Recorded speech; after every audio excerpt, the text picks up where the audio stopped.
were closed today. People closed yesterday, before the first flake came. And so in pondering that,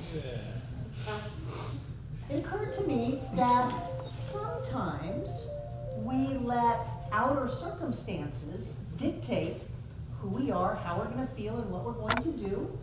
And sometimes we go within and we say, what is it that I want to do, and how do I want to live my life regardless of what's going on the outside? The first time I heard about this concept, it was in one of Deepak Chopra's books, I forget which one, and he talked about being inner referenced or outer referenced.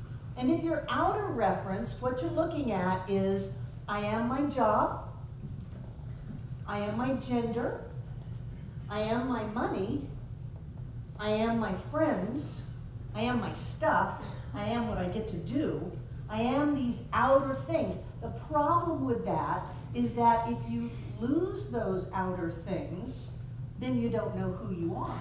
And I know I've done that. I did that, the biggest time I did that in my life was when I was my child's mother. Oh, I was his mother.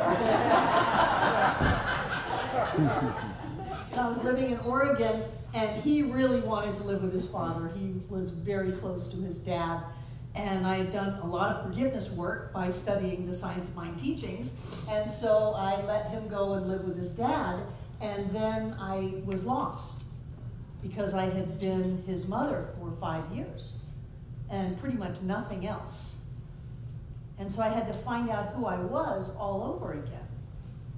And the problem with being outer referenced is that if we think that who we are is based on the approval that we get from someone else, or the story that we get from being in a certain situation, then we don't have something solid within ourselves to hold on to.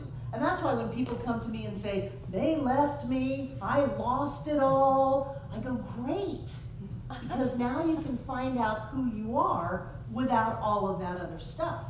And you wouldn't be so upset about it if you knew who you are. I am still marveling at John's story last week where one of our good friends' husband left her after 26 years of marriage, and John blurted out, oh, that's bad, and she said, not so fast. Because she knows who she is.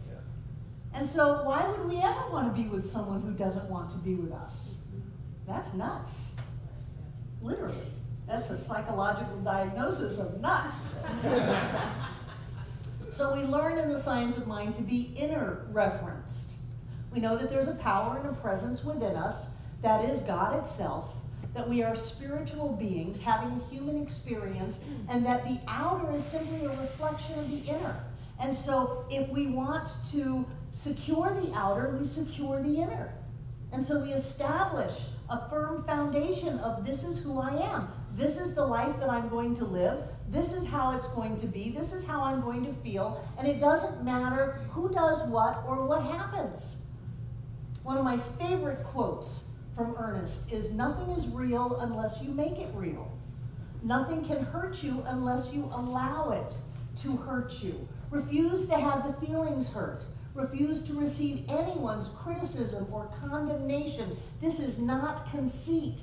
This is the truth. Nothing is real unless you make it real. And I've spent a lot of years in my past making things real to me so that I could feel secure holding on to them. But because I was committed to growth, then I would have to lose that so that I could find a greater sense of myself. And as I found that greater sense of myself, things could come and go. And they didn't take me down. I won't say they don't touch me or they don't affect me, because that still happens. But they didn't destroy me. They didn't demolish me. They didn't break me, because I knew that I had something inside of me that was bigger than this circumstance or this problem. And so when someone didn't do what I wanted them to do, I wasn't devastated. Maybe I was a little ticked off, and then I would work on my forgiveness work and know that we are all one and that this is just a reflection of me and that obviously there's some part of me that does that too. Breathe, let it go, and move on. That's 10 years worth of therapy for you right there. Even when it's so tempting to think that something is giving something to us, it's us that is bringing it to the mix. So when you think of your significant other, now, this may be a little bit not so wonderful feeling, but stay with me for a minute. When you think of your significant other, it is not their love to you that you are feeling, but they love me. I mean, I'm married to the world's best husband.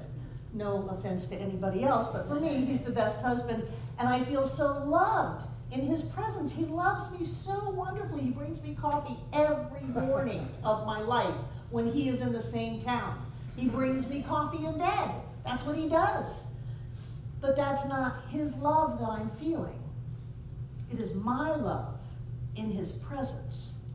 And for whatever array of reasons, I have given myself permission to feel my love so fully when I am with him.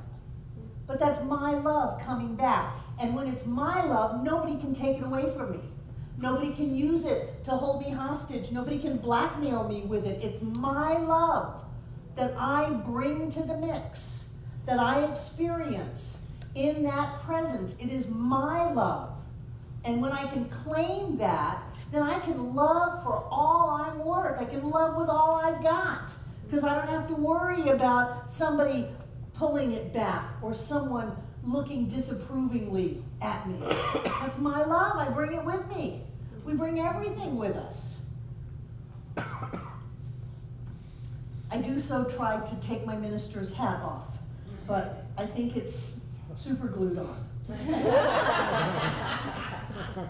I'm minding my own business, standing in line at the little parking kiosk at the new parking lot at the beach. And there are people emblazoned in battle with this machine because it's not reading their credit card correctly. Now, whether or not they have it in upside down or whatever, I don't know. It was not in English.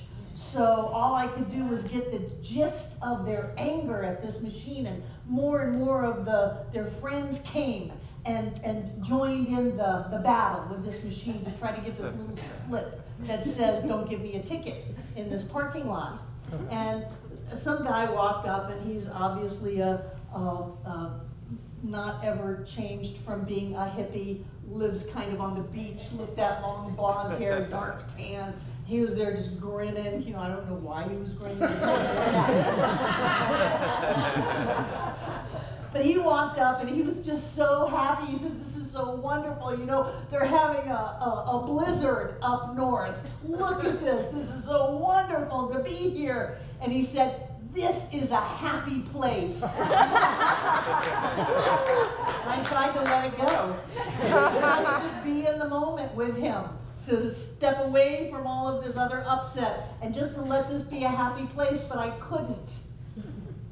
And so I looked at him and I said, "Yeah, it's easy to be happy here, isn't it?" One would think I could have just stopped there.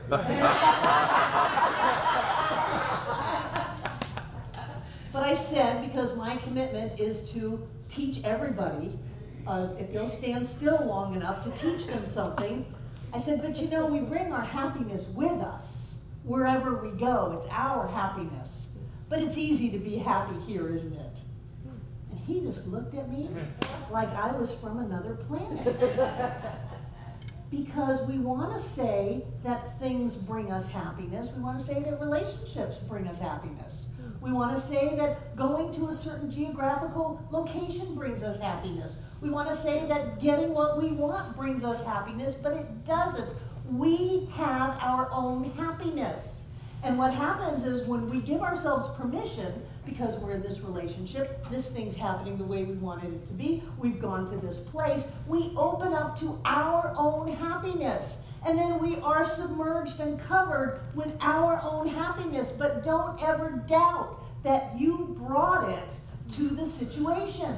You didn't go out as this one person that didn't have any happiness, didn't have any love, didn't have any self-esteem, didn't have any clarity, and you were just wandering around this empty blob, and then you found it someplace. That didn't happen. You brought it with you, and somehow you gave yourself permission to let it out. You always have it. Whenever you think that something outside of you controls you, you have lost your power. You have lost your ability to live the life you want to live. Troward said it when he said, when you allow your purpose to be contingent upon any person, place, or thing, you've descended to the level of secondary causation, and that is the level of doubt, fear, and limitation. If you are doubting, if you are afraid, or if you in any way feel limited, you have descended. You've descended to the level of secondary causation where you think you need a person, place, or thing to be okay. You don't. You are God in form. You are spirit as you, manifest in all of its glory as you. You don't need anybody.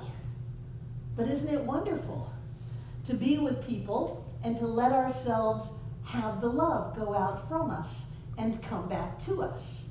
And so people say, I've fallen in love.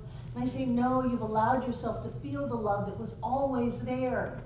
You've allowed yourself to feel the joy that was always there. You've allowed yourself to have the life that you've always wanted because you've given yourself permission to do that.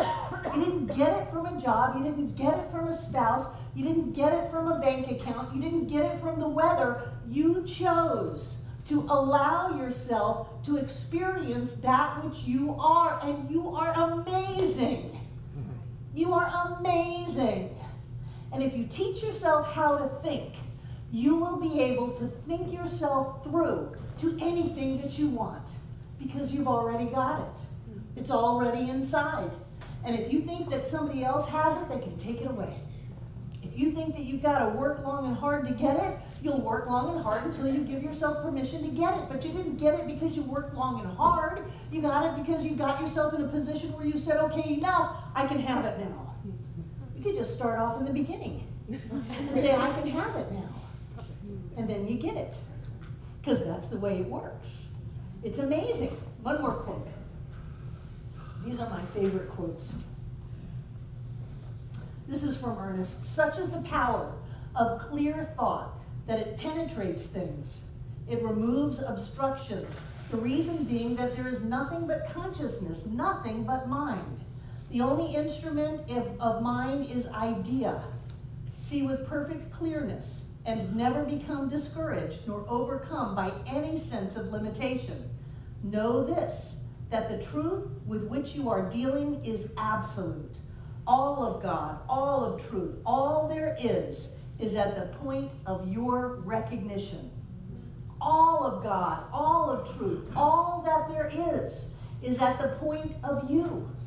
And when you realize that you came with a full package, you didn't come with anything missing, there are no empty spots, no broken parts, you came with a full package, then all you have to do is let it out. You can fall in love with anybody. Practice it. You can start off with the easy people in this room, but then practice it with people who are maybe not so easy. Fall in love with them. Let yourself experience love. Whenever you hold on to criticism and judgment and condemnation, you're just closing down your own flow. And it's not hurting anybody but you.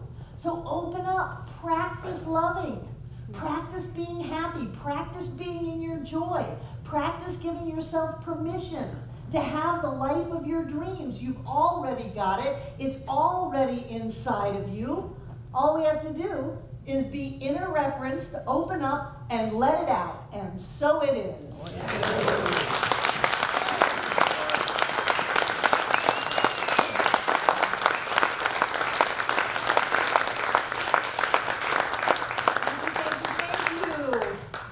Now our welcomers are up front. Who's here for the first time? I know Reverend Larry Best is here, and a card. They have a gift for you if you want to know about what's happening here.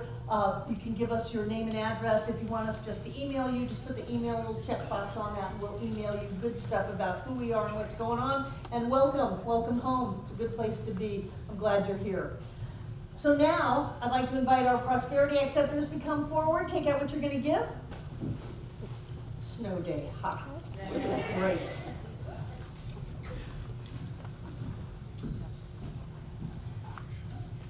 And I want to thank you for the generous way that you support the center.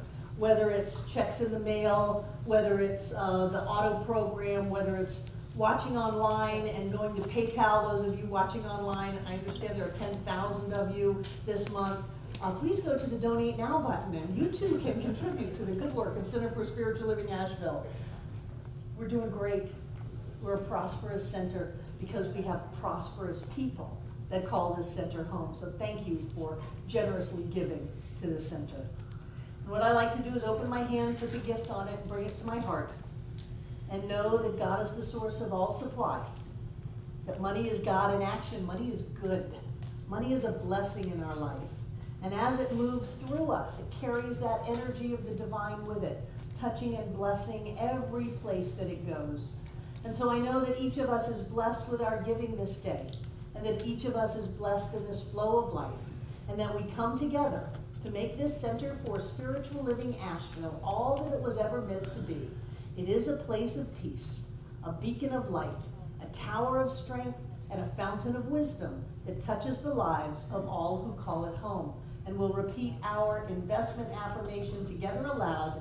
I freely and joyously give from the abundance and fullness of my overflowing wealth, knowing my gift goes with love as it touches and blesses the world. And so it is.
Baskets is blessed because anytime we give, no matter what we're giving, we go with the gift. There's only one. So that energy of Spirit as us moves through each one of us as we open and give today.